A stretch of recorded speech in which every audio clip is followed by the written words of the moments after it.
Welcome once again to the State of Earthquakes, Day 15. On the Gazette, no deaths, but our defence, we had 20 over the defence limit, which is just fine. Such dire in the south, and 6 water lost from the world because of our water turrets. We only had 5 grape booms this time. I'm not too happy about that, but some exploding grapefruit's better than no exploding grapefruit. And a typical yield from the vegetable plot with the fertilizer. All in all, it was a normal day 14 transfer. The well, we actually have water in the well because of building the Eden project. And yep, here's the bank. We've still got a decent amount of water in the bank, as well as a couple of jerry cans. We've been collecting our scrap just a bit more, and the defence is going to be very interesting to deal with tonight. Oh, I don't think I've actually used the cards or the dice today, so let's give that a go.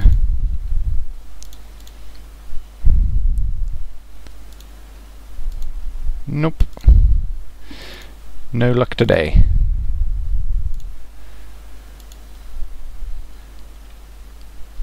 And we're going to have to sort out our raffling. I'm sure we had a Devastator up for raffle, as well as who's going to be building the defence up with the probably the first 10 people that's going to be staying in town would make the most sense, while the rest of us try and survive out in the wilderness. Yep, wob tactics. Moving on. Regarding the construction site, we've built the Eden project, giving us a nice amount of water. We finished the wood dump, the metal dump. Can you notice the wood dump takes a handful of nuts and bolts where the metal dump doesn't? I'm guessing that's probably because rotting logs are easier to find than the scrap metal. But it's a bit of a blow when one doesn't and one does. Anyway, the free dump, yep, a bit pricey, but certainly worth it. No one's used the free dump yet, so we are being a very well-behaved town. Then the bomb factory, bonfire, garbage heap, Mount Kilimanjaro, and we're probably going to be finishing the mines. We're still sorting out our last-minute plans yet. Mines are just 4 AP away, and unfortunately, yes, I think we will be having to do the animal dump. And someone did find some nuts and bolts, so the defence dump is an option. I'm not sure how much more that will improve dumping defences objects by. It's something to consider. And of course, there's always the food dump, but food is needed to actually build things. So still lots of last minute planning going on here. Alright, we're still on Mibit trying to decide our last minute plans, so we will be dumping soon most likely. We're going to have to finish off the mines and vote the water turrets. It's just considering if we'll have enough defence to actually cover tomorrow. It's going to be a very close call indeed. So we're just gathering the last people scavenging outside and making our plans. So here's our current numbers. Yes, we have a lot of defence still to make up. We're going to be finishing the mines, the water turrets will be boosted, and then we're going to have just one person use the dumps, because it is very easy now just to go. I mean, look, someone could easily put all the top numbers in, dump it, and that's all our defence blown in one night. So it's not certainly, the free dump is certainly not a building you want to build if you're in a town that you don't trust everybody, because it opens up a lot of grieving. It really does. So I'm very proud no one has done this just yet. So we've got 10 minutes left while we're still deciding all that. So what can we talk about? We can talk about hardcore towns. Yes, we've just been updated with hardcore mode, and that sounds like a very good project for metas indeed. Taking a look at the help.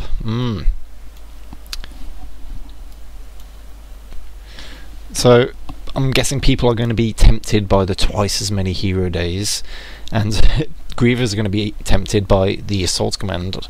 So random towns in hardcore mode is going to be very interesting. I mean, I can't see towns lasting that much longer. Blueprints are going to be hard to come by because of camping, so you're going to have to get some decent survivalists and getting their chances up as high as possible. And yeah, defensive object, it's going to be interesting to see just how much work a town needs after the town's been attacked and you need to, you know, rebuild everything. I mean, technicians, this is where you would think, oh, technicians with a free building may be very useful here, but because of the lack of water, you're also thinking, you need survivalists to do the water, so you have to see exactly what the right balance is. I'm still thinking a heavy survivalist town would probably be decent, but apparently people have seen, oh, the water's not that bad, it's just, you know, in the lower range, so a lot of playing is going to have to be done so people can consider exactly what's needed. Will a lot of technicians be needed? It's interesting to find out.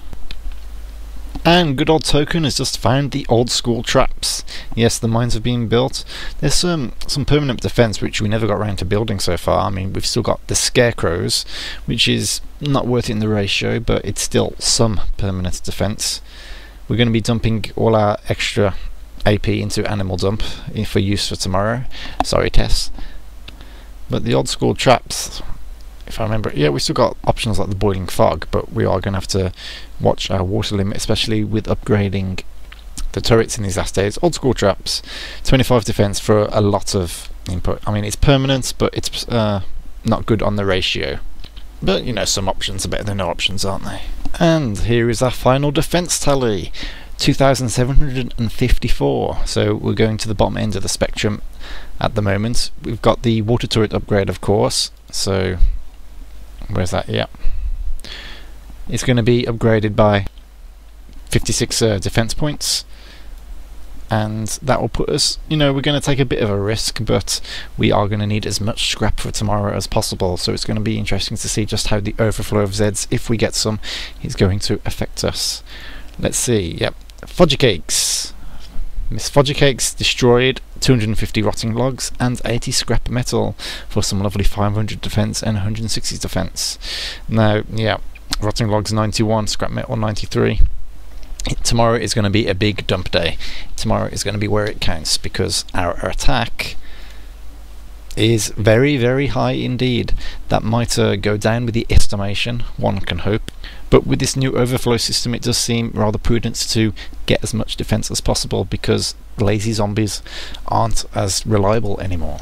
Well, it's 5 minutes to ARG, and Fudgy Cakes saw fit to destroy 15 more scrap metal, just to be better safe than sorry. So that's an extra 30 defense, which could very well save somebody's life. So our end defense is 2784 plus the what was it, 56?